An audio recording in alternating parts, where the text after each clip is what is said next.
Je suis Maxime Faure, artiste visuel. Je suis Jérémy Quesnel, développeur multimédia, et voici notre projet pour la vitrine créative Unreal.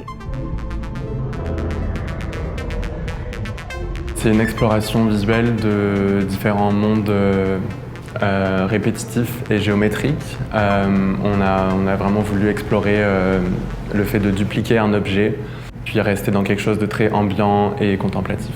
C'est pour ça que notre projet s'appelle Répétition 001. 001 parce qu'on voit ça comme une première itération et qui peut laisser place à des versions qui viendront par la suite. On a plusieurs aspects dans le projet, mais pour la partie géométrie, c'est-à-dire qu'on a importé les modèles 3D dans Unreal, on a principalement utilisé Houdini pour générer de façon procédurale les différents meshes, qu'ils soient animés ou non.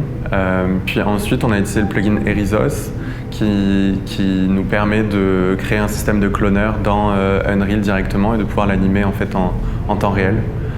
Et pour rendre tout ça, on a choisi d'utiliser Unreal Engine 5, qui représente quand même une belle avancée dans le milieu du rendu temps réel, et particulièrement la technologie Lumen qui est apportée avec ça et qui vraiment permet de renforcer tous les effets de lighting dans cet engin. L'évolution du projet, en fait, elle s'est faite qu'au début, on était sur des lumières qui étaient avec un univers un petit peu surréaliste pour combler les faiblesses du rendu temps réel. Mais avec Unreal Engine 5, on est vraiment parti sur quelque chose avec des lumières beaucoup plus naturelles et réalistes au final dans l'évolution de comment est-ce qu'on itérait. Et ça nous a permis en fait de réaliser ces 3 scènes avec des éclairages vraiment naturels et de les blender ensemble.